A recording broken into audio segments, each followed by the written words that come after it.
lost. It wasn't that I'd changed my mind, I just felt that what I'd done in the past was to try to escape from reality. I saw the freedom of Mondstadt, the contracts of Liyue, the wisdom of Sumeru, and the justice of Fontaine. It all left a deep impression on me. I was glad that I'd left Inazuma, but then I happened to hear about the Sakoku Decree. I was an escapee, and I was proud of that. What I should have tried to do is take the good things from the outside world and bring them back home. So that's why you came back? Out of your naive hope of changing the way things are here? No, I let go of all those delusions of grandeur. I just felt that I never should have run away like that. After all, you never ran away. Huh? I don't know about you, but life hasn't been easy for me. But I just had to come back and visit. It was like fate was calling me, and I couldn't ignore it any longer. Life isn't easy for anyone. I truly worship the Raiden Shogun. Her ideas were my personal creed, and I desired nothing more than to see her will done. But now, my role is to punish violators of the Sakoku Decree and confiscate people's visions. It's not what I signed up for when I joined the Tenryou Commission. I do wonder, am I really doing the right thing? The boat is yours. Huh? I couldn't make you stay in Inazuma, but that doesn't mean I want to keep you here by force. What will you say to the higher-ups? Don't worry about that. I'll handle it. If you want to come back, I hear the process of returning to Inazuma from the outside world is long and complicated, but it can be done. I will lend you my help, but until then, you'll have to wait. And don't kick the bucket on the way out. Don't worry, Keisuke. I won't. Any chance we can watch the fireworks together? Maybe next time.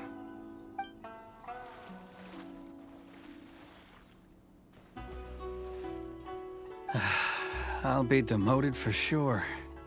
It's not like me to give in to childish sentiment like this. I can't explain why I went through with it. It's the one that Sakujiro planned on using for his escape. I asked Yoshitaka and the others to transport it here, citing the temporary contraband storage clause.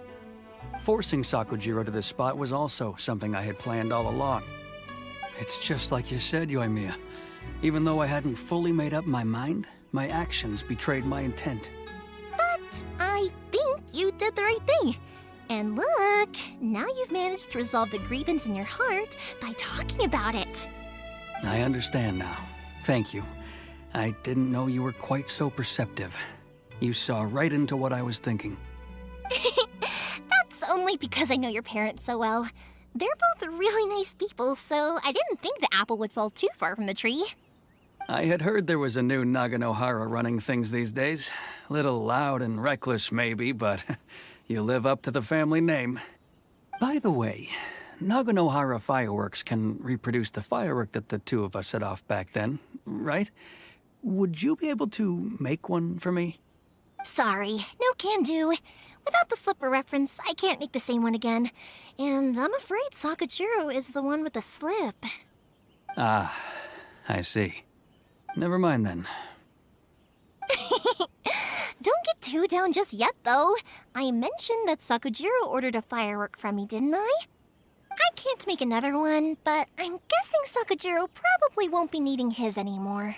It'd be a shame for it to go to waste, so I'll make an exception and let you set it off instead. Thank you very much. No worries. And don't miss out on the start of the fireworks show.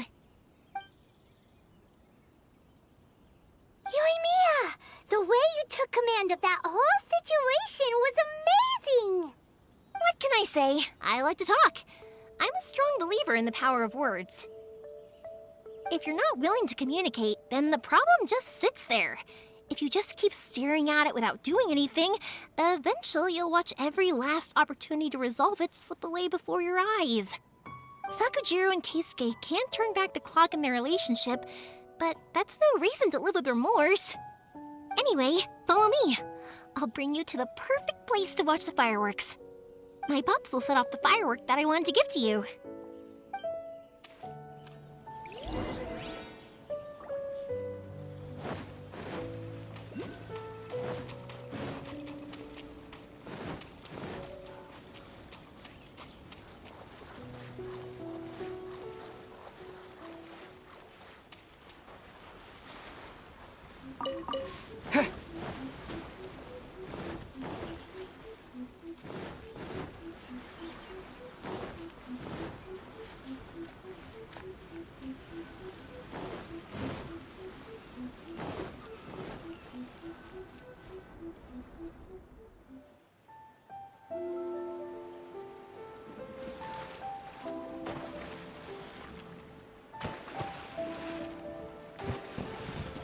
Huh?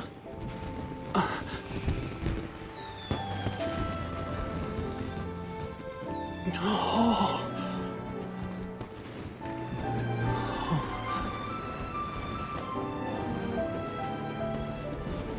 Oh, it's...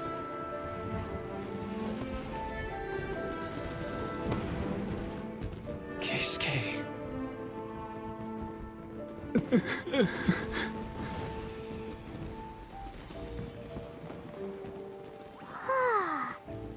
So, Yumiya, these fireworks, what do they mean to you?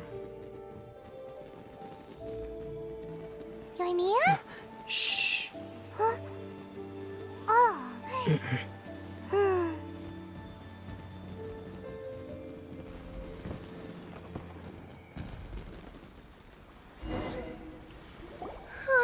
That was amazing. It was so beautiful I could weep. I didn't actually cry though, right? I just feel a bit misty-eyed. Oh, remember that big one that went up first? The gold one? That's the one I had Pops make for you. Oh, Paimon saw it! It was one of the best ones! They won't forget that anytime soon! That's what I wanted to hear. I was hoping it would leave a deep impression on you guys. No matter where your journey takes you, and no matter what hardships might lie ahead, I hope you'll always be able to look back fondly on the fireworks you saw tonight. I believe that as time goes by, this firework will only grow brighter and more beautiful in your heart. Oh, and also, you're technically my customers now. Here, this is your paper slip. If you ever want to see that golden firework again, just come and see me. You know, Yumiya, you seemed to turn into a completely different person during the fireworks. You were so quiet, and it was like you couldn't hear anything at all. Oh, I can hear you. I just have a habit of being silent while I'm watching fireworks. Quietly watching something you made with your own hands rise into the sky feels like a sacred ceremony to me. You asked me what fireworks mean to me, right? Yep. Well, for Koichi, who built the boat for us, and his friend, Third Sis, fireworks commemorate friendship. For Keisuke's parents, they commemorate marriage. And for Keisuke and Sakajiro, they were commemorating... Oh yeah, right, beliefs! As for me, to be honest, even though I've thought about it countless times before, I still haven't found an answer. Seriously? Huh. Paimon was expecting something deep and philosophical. Well, no one's ever asked me this before, so I've never really settled on an answer. It was by chance that I happened to be born into the Naganohara family, so it was by chance that I ended up learning this craft from my pops. It's also by chance that I've met so many people, learned so many things, and discovered that people associate watching fireworks with the things that are most precious to them. Fireworks that disappear in a flash of light are probably the furthest thing away from the eternity that our shogun desires.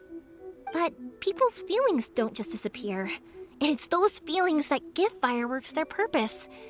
If nobody wanted to watch fireworks, then they wouldn't exist.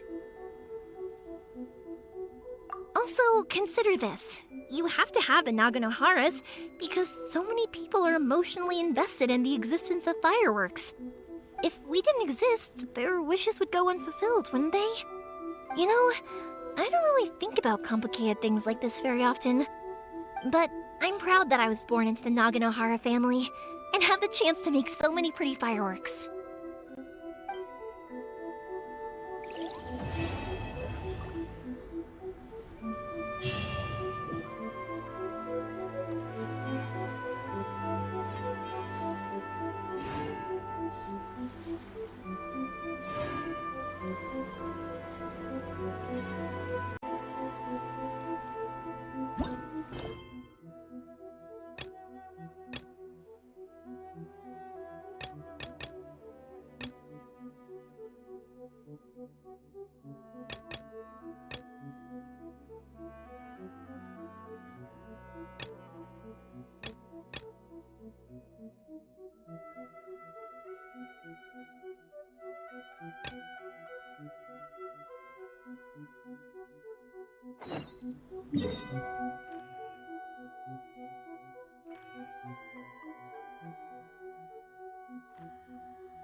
Finally.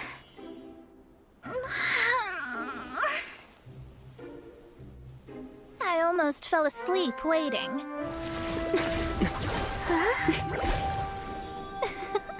As usual, my predictions are correct. You, yes you, come with me. Are you some sort of door-to-door fortune teller? Sorry, but we're not really interested.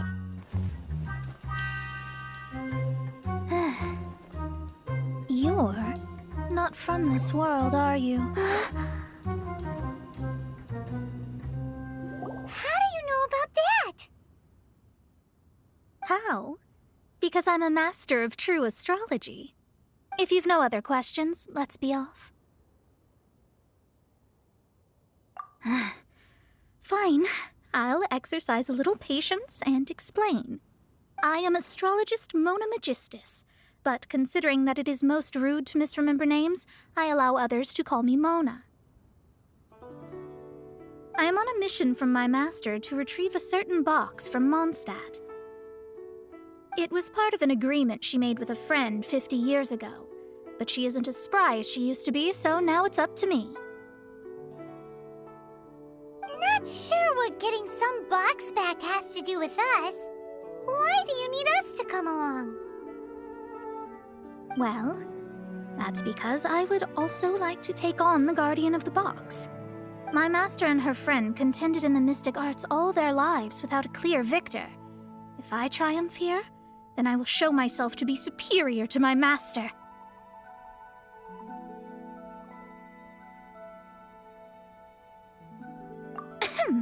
Well, I want to prove the power and status of astrology, to be precise. Now, from my predictions, I know that my master's friend has left Mondstadt, leaving her successor as the current guardian of that box. Like me, that successor must also be one who has surpassed their teacher. I must not be careless. But I would prefer to assure my victory in this contest, and upon giving it some thought, you came to mind. How did he get involved in this anyway? The knowledge passed down to me from my master must be passed on in turn. If I were to bring my disciple to meet her, then the lead is already mine, no? And you are Mondstadt's great hero, my equal in status, so... Come on, you don't actually have to become my disciple. You just need to act the part. There's something in it for you as well, should you come with me to get that box. Once I meet that successor and have a chance to exchange knowledge with them, I should be able to read your fate more accurately. Then I will have answers for you, even regarding such distant and foggy matters as gods and kin. That does seem much faster than searching the land country by country.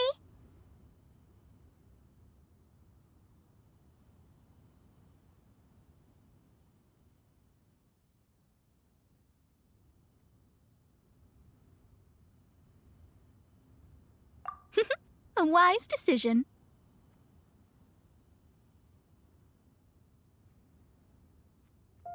That said, I would like to pay a certain place a visit before we go.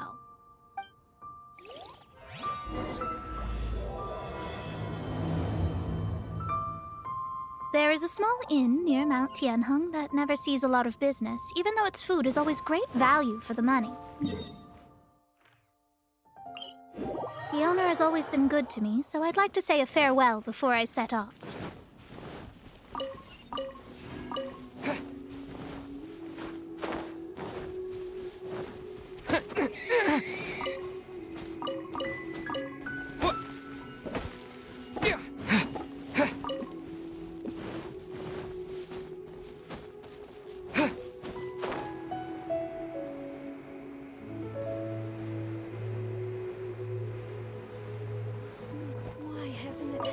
Well, it's no wonder that an inn set up here has no business. Mona, oh, you've come at just the right time. Did you see a jade ring while you made your way here? A jade ring. Can't say I have. Oh, that's not good. That ring was given to me by my mother, but while my back was turned, it was swallowed up by a slime. That should be no trouble with Mona here. She's really good at astrology. Absolutely not. Astrology is meant to be used to gain insight into reality and observe destiny itself. It's certainly not for such mundane affairs. But didn't you say that the owner here's been good to you? This is a matter of pride and one's state of mind. If an astrologist thinks that their arts can solve all problems, they will be forsaken by the starry ether. Their divinations will lose the power to guide and will not be able to pierce the fog of the unknown before them. Principles are principles. Such a powerful ability, and you don't use it to earn a living? What a shame. Well, I was going to put up 20,000 mora as compensation, if you were willing. 20,000?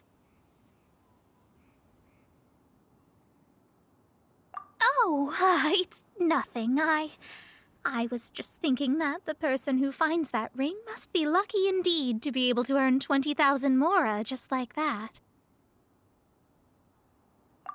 Yes, of course. Still, the owner's business has had it pretty hard. It must be a truly extraordinary ring to be worth spending this much mora to find.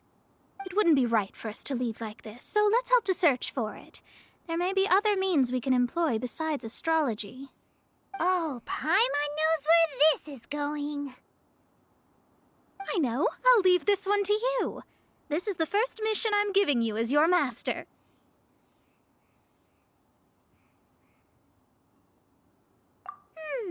Since it was swallowed up by a slime, maybe we can use elemental bait to lure all the nearby slimes to us.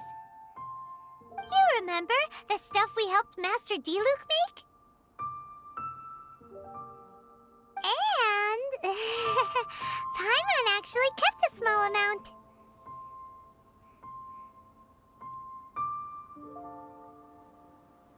Paimon's the very best partner, right? Seems like you already have a plan. Yep, we'll be back in a jiffy.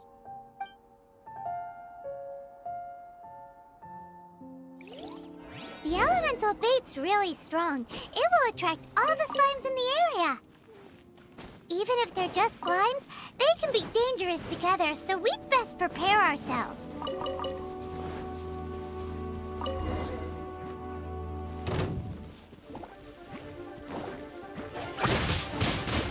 Windblade! Yeah! Huh! Yeah! Ruh! Yeah! Yeah!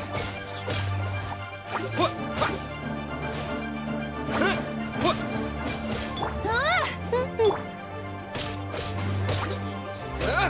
Yeah! Yeah! Yeah! Huh! Yeah!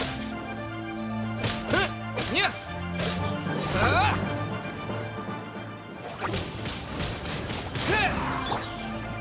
Surrender and it'll be gentle. Dodge this! Don't get frostbite!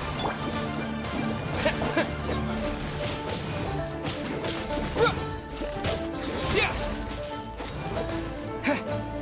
Yeah! Yeah!